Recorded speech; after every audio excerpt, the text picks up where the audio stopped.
Lo dijo él. A primera hora. Muy bien, 8:04 en la mañana. Del Ministerio de Cultura pasemos a la eliminación del Ministerio de la Mujer.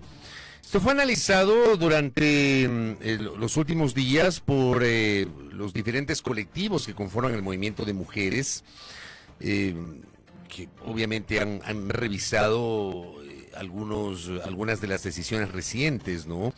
La eliminación del Ministerio de la Mujer y Derechos Humanos, el cierre de la Secretaría Técnica de Desnutrición Infantil, los despidos masivos de los trabajadores del sector público. Por eso hemos invitado el día de hoy a Rocío Rosero, que ya nos acompaña acá, y es parte justamente de los colectivos de mujeres. Ella pertenece al colectivo Ecuador Sin Violencia, me parece que se llama, ¿no? Rocío, bienvenida, qué gusto. Buenos días. Un gusto, muchísimas gracias Fabricio, Andrea, un gusto saludar a la audiencia de tu programa. Sí, efectivamente digamos que es importante señalar esto, vocera de la Asamblea Permanente de Mujeres, porque así nos hemos declarado en vigilia y en Asamblea Permanente a lo largo y ancho de todo el país. Desde el día de hoy, desde las 9 de la mañana, a partir de las 9 de la mañana nos declaramos en resistencia frente a esta decisión lamentable de desmantelamiento del Ministerio de la Mujer y Derechos Humanos. Sin lugar a dudas que esta fusión tiene algunas implicaciones graves y profundas desde el punto de vista político, técnico y también simbólico, Fabricio. En primer lugar, se le quita la jerarquía a la política de género y prevención de la violencia en el Estado ecuatoriano. Esto viene teniendo su camino largo y tedioso desde la década de los 90, lamentablemente, ¿no es cierto? El quitarle esa jerarquía, ese rango institucional de ministerio que se había establecido en el 2022, implica que ya no habrá entidad rectora de ley de la prevención y erradicación de la violencia contra las mujeres. Y las competencias y funciones del ministerio pasarían a ser seguramente una subsecretaría o una dirección dentro del Ministerio de Gobierno, lo que obviamente debilita la autonomía, la visibilidad, la capacidad de incidencia, porque el Ministerio de la Mujer en su rol rector, como establece la Ley de Prevención y Erradicación de la Violencia, tiene que ejercer las funciones de esa rectoría con 22 instituciones, que incluyen gobiernos autónomos descentralizados de los 3 niveles. ¿Pero la ley dice Ministerio de la Mujer o dice ente rector? Ente rector. Dice efectivamente ente rector, y entonces el ente rector fue el Ministerio de la Justicia, el Ministerio de Justicia y Derechos Humanos. Ah, primero, claro. Primero, después de eso pasó en la transición institucional a Secretaría de Derechos Humanos, conservando efectivamente ese mandato importantísimo, que está correlacionado con varias cosas. Primero, el mandato constitucional, el derecho a una vida libre de violencia, la igualdad de género son mandatos constitucionales y aquí no nos podemos olvidar. No es posible deshacer la responsabilidad del Estado con una resolución administrativa que omite el cumplimiento de la ley y de las obligaciones estatales de todos los niveles, es decir, el nivel central con el ministerio, con el ente rector, pero de ahí toda la estructura institucional. Entonces tenemos que decir que esta lamentable decisión de suprimir el Ministerio de la Mujer y fundirlo probablemente como una dirección o al máximo como una subsecretaría, elimina la posibilidad de que efectivamente el Sistema Nacional de Prevención y Erradicación de la Violencia contra la Mujer funcione. Y funcione no solamente en el nivel central, sino también a nivel descentralizado. Porque requerimos que los gobiernos provinciales, los gobiernos cantonales y parroquiales asuman ese conjunto de obligaciones que están establecidas en la ley. Creo que es otro factor importante a señalar, es que pierde el enfoque y especialización, ya que el Ministerio de Gobierno tiene una misión centrada en la gobernabilidad, en la gestión del diálogo y la política, en buenas cuentas, ¿no es cierto? Y los temas de igualdad de género y prevención de la violencia y erradicación de la violencia requieren de un enfoque especializado basado en la protección integral de los derechos humanos de las mujeres, Pero ahí le corto un ratito, tal y como estaba, digamos, siendo percibido incluso el Ministerio de la Mujer, ¿realmente estaba cumpliendo ese tipo de objetivos? Había muchísimos cuestionamientos de falta de presupuesto para el Ministerio de la Mujer, falta de incluso personal que pueda hacer cumplir la ley de erradicación integral para prevenir la violencia de género, me parece que es esa ley. Digamos, había varios cuestionamientos, incluso una ministra que no se pronunció por muchísimos femicidios que vimos desde el 2022, digamos, ¿realmente estaba cumpliendo ese objetivo? El problema fundamental es que los sucesivos gobiernos han disminuido la importancia o han minimizado o han omitido la importancia que tiene la violencia de género como un impacto en la economía y en las vidas de las personas del país. Es decir, la violencia de género tiene dos grandes dimensiones. La una es las propias mujeres como tal, las víctimas directas o indirectas de todas sus familias, pero por el otro lado, sus niños, niñas y adolescentes. Esto tiene costos. El estudio de la cooperación alemana GIZ entre el 2019 y el 2022 nos muestra que el 4.2% del Producto Interno Bruto es lo que cuesta la violencia de género al país, a las empresas, a las microempresas y al propio Estado. Claro, a las mujeres a quienes más cuesta, porque son ellas las que tienen que asumir, siendo microempresarias o siendo empleadas, dejar sus empleos, recurrir y buscar auxilio. Y además, tenemos que decir que en esa investigación justamente se evidenció que más atienden las propias familias que el propio Estado. Es decir, sí, la respuesta estatal ha sido deficiente, ha sido omitida.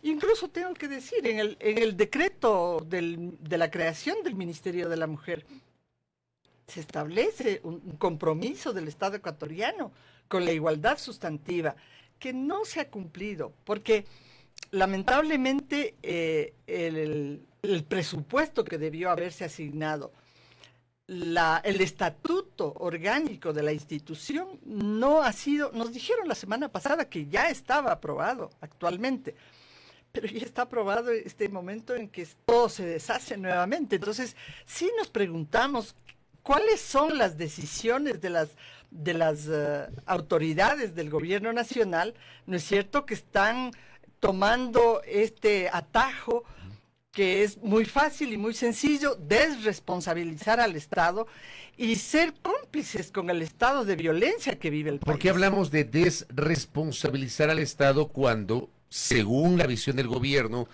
se elimina el ministerio, pero sus funciones pasan a la rectoría del Ministerio de Gobierno? Me imagino que crearán una dependencia del Ministerio de Gobierno para asumir esas competencias. Por eso le digo, Fabricio, van a crear una subsecretaría, una dirección. Entonces estamos... O sea, el tema es que no estamos claros sobre qué van a hacer. No estamos claros y hay una trayectoria que nos habla de desresponsabilizar al Estado y de minimizar la importancia que tiene la jerarquía precisamente de esta institución como un ente rector de la política pública de igualdad y de prevención de la violencia. Es decir, para ustedes, digamos, hay una crítica de lo que se realizó con el Ministerio de la Mujer, sin embargo, había que fortalecerlo antes que suprimirlo, fusionarlo. Por cierto, hay que fortalecer para que esa función rectora de la política de igualdad y de prevención de la violencia se ejerza a cabalidad. El Ministerio de la Mujer preside el Consejo Nacional de Igualdad de Género y ahí están todas las políticas de igualdad de género. Eso requiere presupuesto, requiere no solo agendas indicativas y observancia, requiere de una acción estatal coherente en política pública, ¿no es cierto? Usted decía al inicio de la entrevista que esto también tiene un tinte simbólico y yo quisiera recordar incluso en qué contexto fue también, digamos, declarado ministerio, lo que pasó, digamos, de Secretaría a Ministerio de la Mujer, porque fue después incluso del femicidio de María Belén Bernal en 2022, si lo recordamos, ¿verdad? Entonces, en ese sentido, ¿cómo afecta incluso a lo simbólico?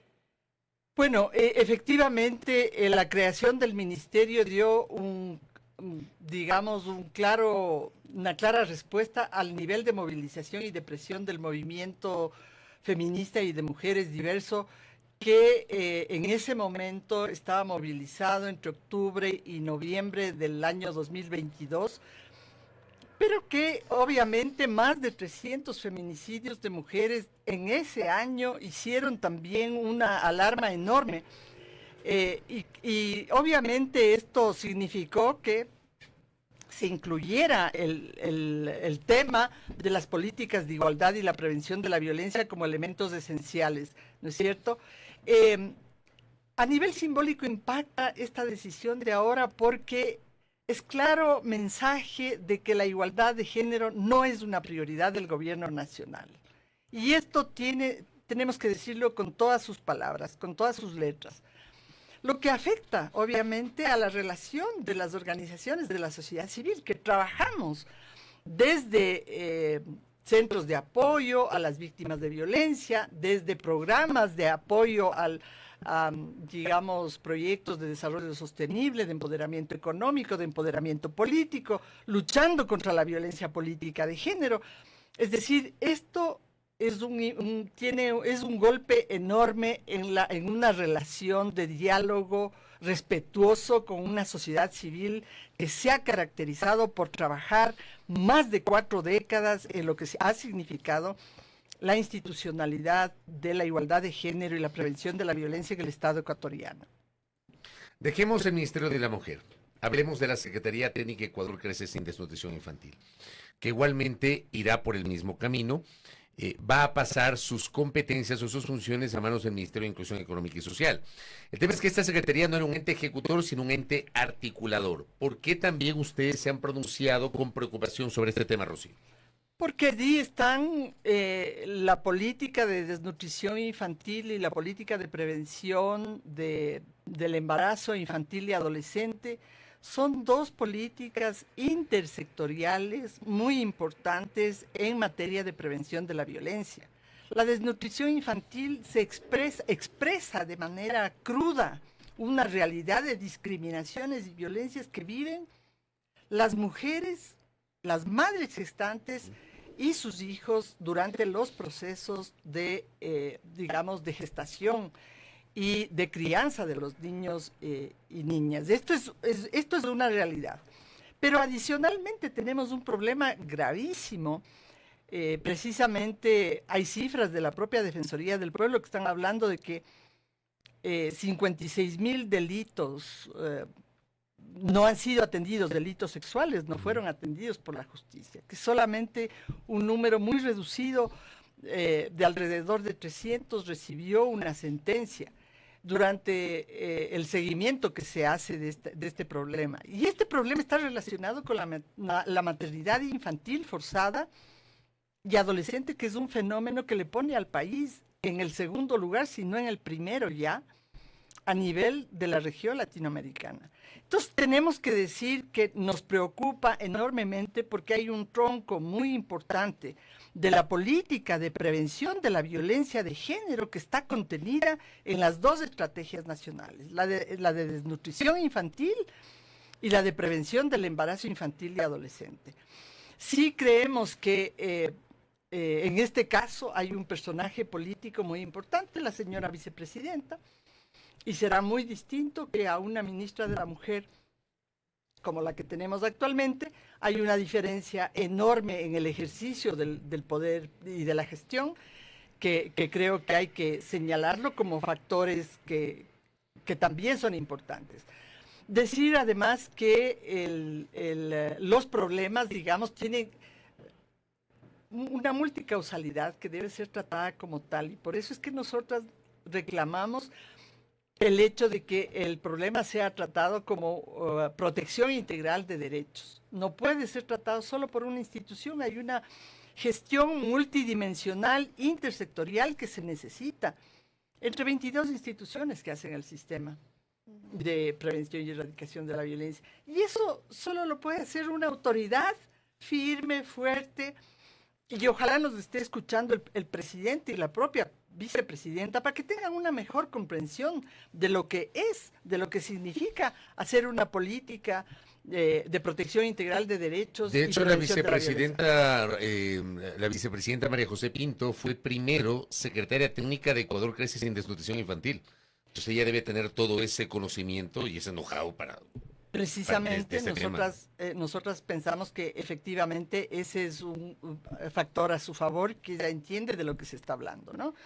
La Asamblea Permanente de Mujeres, por eso, tiene exigencias al gobierno nacional, la restitución del Ministerio de la Mujer y la Secretaría de Desnutrición Infantil en primer lugar, el sentarnos a un diálogo político y técnico que permite entender la problemática de la violencia de género a cabalidad y la responsabilidad del Estado en ello, la suspensión de despidos y la recuperación del empleo público, el detener las reformas de las pensiones y proteger la jubilación como un derecho. Nosotras queremos también saber qué es lo que está detrás del acuerdo del FMI, es decir, necesitamos transparencia, que se haga público el acuerdo con el FMI y poder hacer de verdad un análisis, una evaluación del impacto en los derechos humanos, particularmente los derechos humanos de las mujeres, que somos el 51.3% de la población. En ese sentido, y con toda esta explicación que usted también nos daba, digamos, la exigencia incluso de una estrategia para la implementación de políticas públicas respecto de estos temas, ¿no sería incluso más importante que los mismos ministerios, que la misma secretaría en sí?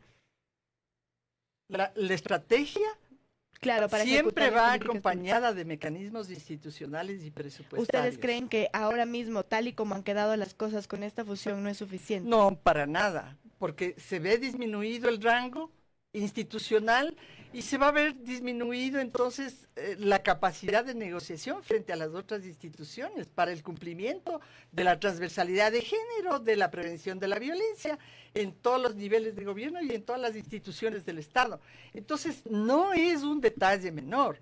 La atención a víctimas de violencia no puede seguir siendo vista como un tema que lo resuelven 2 personas en un centro violeta. Son por lo menos 5, 6, 7, 11 personas, equipos de 11 personas, en 45 servicios de protección integral que existían antes en el ministerio. Ese era el número de personas que atendían. ¿Por qué? Porque hay trabajadoras sociales, psicólogas, abogadas y abogados que hacen el seguimiento de los casos. ¿Por qué? Nosotros preguntamos, y es una gran preocupación, el financiamiento de las casas de acogida y de los centros de atención que atiende la sociedad civil. Hay una red nacional de casas de acogida que permanentemente ha hecho un reclamo porque efectivamente no se cumplen los convenios, no hay una claridad del Ministerio de Gobierno, se establecen demoras. Las personas que están trabajando en los servicios que maneja la sociedad civil reciben apenas en abril o mayo, en el mejor de los casos, sus haberes. ¿Quién puede subsistir 4, 5 meses, 6 meses sin sueldo? Y luego, hay que decirlo con claridad, el 40% es lo que financia el Estado. No es que financie el 100% del funcionamiento de las casas de acogida. Tienen que buscar las casas de acogida y los centros de acogida. Claro. Entonces, sí tenemos una situación crítica que hay que transparentar de una vez por todas.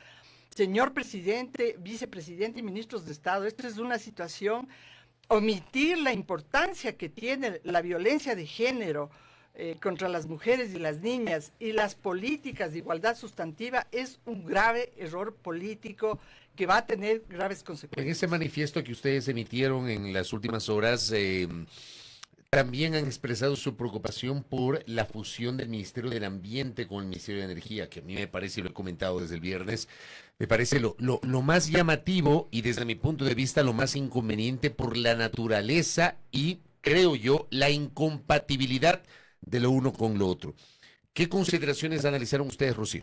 Efectivamente es así, es como poner en las manos del Ministerio del Ambiente las licencias ambientales. El Ministerio de Energía, el Ministerio de Energía, las licencias ambientales, y seguir digamos, el proyecto extractivista intensivo tal como está, lo cual tiene efectos nocivos, ya lo hemos visto, los sectores ambientalistas, del movimiento ecologista, ha denunciado, ha realizado una serie de acciones súper importantes, a las cuales también el gobierno nacional hace caso omiso. Los resultados de las consultas populares, la importancia de la consulta previa, libre e informada, son elementos esenciales de esta propuesta, de este caminar de los movimientos ambientales y de la defensa del medio ambiente.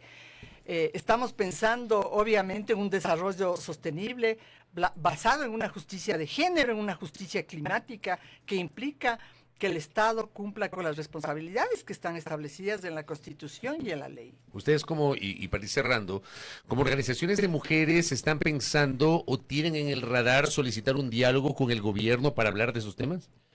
Bueno, esto se verá en los próximos días. Estamos en este momento justamente arrancando el día de hoy, o más bien dicho, continuando, porque ya desde el día viernes hemos hecho varias actividades. Y bueno, habría que ver qué es lo que sucede. Sí, sería interesante poder hacer un diálogo amplio, abierto, a la luz pública sobre la importancia y el impacto que tiene la violencia de género en la vida no solo de las mujeres y de sus familias, sino también en el país, y los costos que eso arrastra, que están afectando a un porcentaje importante del Producto Interno Bruto. 4.28% no es cosa menor, Fabricio. Y en ese sentido se necesitan tomar acciones importantes que vayan por el lado de volver a mirar las obligaciones que tiene el Estado ecuatoriano con las mujeres como como la mitad de la población, como un sector importante al cual hay que proteger sus derechos y su integridad. Rocío, gracias por el tiempo. Gracias, Rocío. Buenos días. Rocío Rosero, que ha estado con nosotros, ella representa a los colectivos de mujeres, su postura crítica sobre las últimas decisiones adoptadas por el Estado ecuatoriano de reducción del aparato del Estado, con énfasis en la eliminación del Ministerio de la Mujer, de la Secretaría Técnica Ecuador Crece Sin Desnutrición Infantil y del Ministerio del Ambiente, que pasa a manos del Ministerio de Energía y Minas. 8:26 en la primera hora. Primera plana. Todas las noticias, todas las voces.